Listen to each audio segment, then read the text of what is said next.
Hi guys, welcome back to Adventure Time UK. Today we're in London. We are here to check out the World of Tim Burton. So, as always, the invite is thanks to this guy. Morning. It's not what you know, it's who you know. But yeah, it doesn't open for another 2 days, so it's a very exclusive. It sounds like we're going to be in a round table thing. I don't know what that consists of, so, but yeah, I guess let's go see.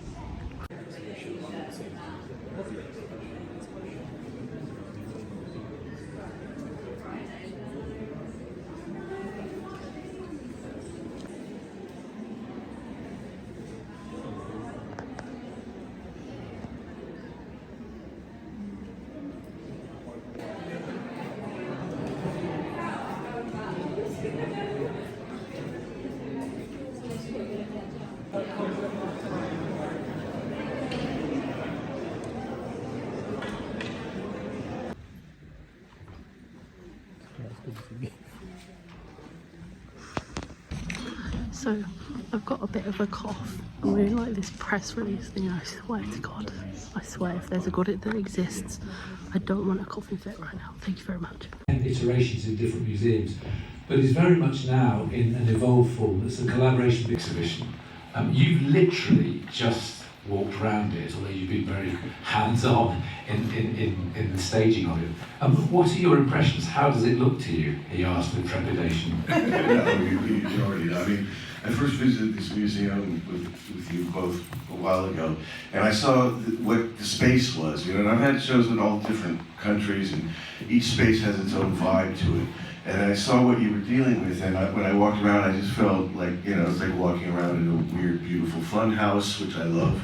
But you made the space really beautiful and inviting. So even though it's quite weird for me to see all this stuff on the walls, like since MoMA, but the way you did it with the lighting and the feng shui, whatever the flow and stuff is, it's very beautiful. It makes me actually feel much more calm looking at it. So beautiful job.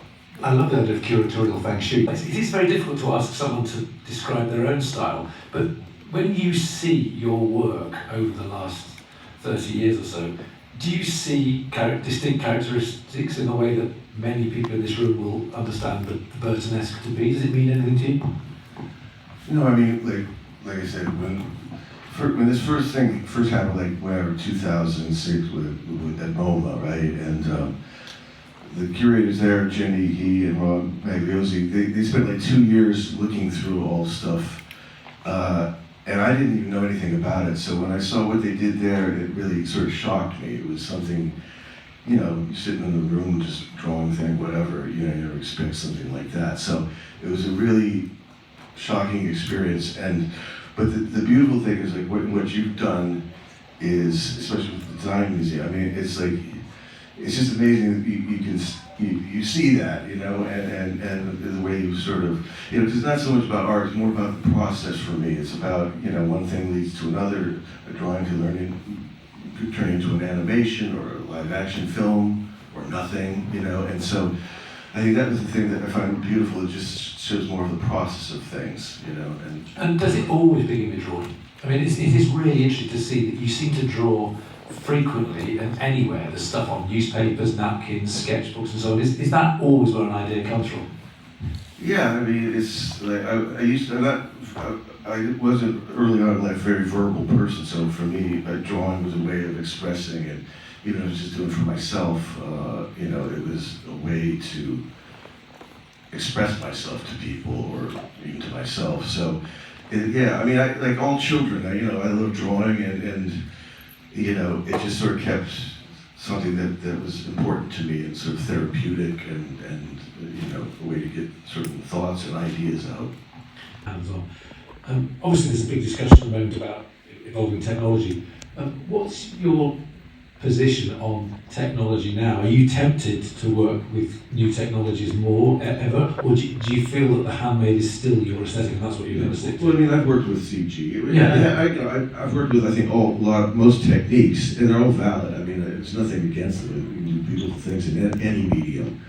But yeah, for me, you know, I think it's because, you know, just the impact of like Ray Harryhausen watching movies as a young person, you know, and those kind of things you know, those kind of create your DNA, those kind of stay with you. And so, yeah, as much as I respect all these technologies, I feel like stop motion is the most artistic, it's the most fun. It's when you walk on the set and you see a miniature set and you see people moving these objects frame by frame. It's an exciting, it's a long process, but it's an exciting one to be around.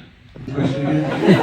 Have you been approached to do any projects that have been slightly bizarre? Of course, no, I mean, that's part of the fun of it all, right? You know, I mean, you have weird ideas, and other people have weird ideas. I mean, sometimes they happen, sometimes they don't. But yeah, when people hand me a script and they don't realize, I go like, I don't even read my own script, so you know, I think people maybe expect something that I'm not really capable of delivering or being, but I'm always open to things. Of course, I mean, there's so many different things, and each place has a different thing, but I say that my carousel in there is the best it's ever looked. I mean, that I love, you know, it looks like a bad Carlin attraction from the 40s, but they got it working and seeing it the way it's, I don't know. So each time is a different thing, but that one I thought I liked very much.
Tim Burton goodies.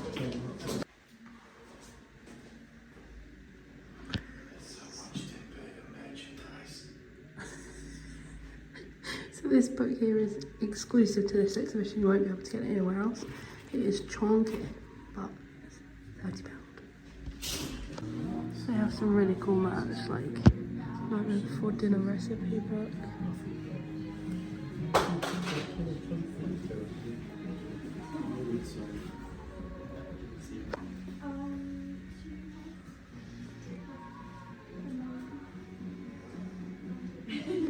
I mean, the question is, do they have a pin badge?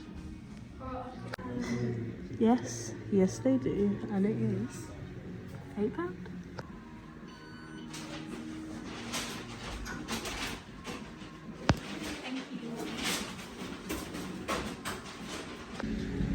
There's the second one, and again, £8. I'm only buying one.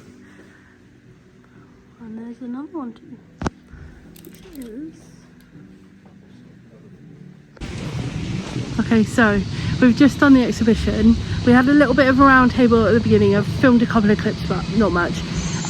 Yeah, it was really good to see like a different insight to Tim Burton, like the little teaser and a little itch into his mind.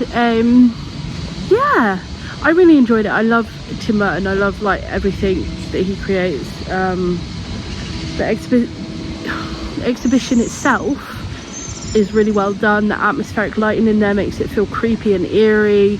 Like low level noise and sound also makes it feel like really creepy, really surreal. But the costumes, the props that are in there, oh, incredible. So yeah, and I didn't actually think that the merch was too overpriced. So like your posters and stuff were about £15, the pin badge is about £8, so it's about the same as what you would pay sort of theme parks and stuff. I think it was done very, very well. Sean, can I get your thoughts? I've put my beanie on now. I've gone back into pedestrian mode. We're not professional on adventure time. I enjoyed it. It was smaller than I thought it was going to be, but there was enough in there to read and to immerse yourself in, and you had your little audio earphones to kind of send you into the world of Tim Burton. It was a cool little exhibition. I'd love them to like at one point merge this exhibition with the Labyrinth touring exhibition, so you've kind of got where you step into the films as well. We kind of got little hints and winks and nods with like an illusion corridor and the carousel. I'd love to blend them together. That carousel blew my mind. Yeah, that'd be really cool if they just merge them together. Yeah, I agree. But anyway, I'm going to end this vlog here. So if you enjoyed, you know what to do, and we will see you in the next adventure. Bye guys.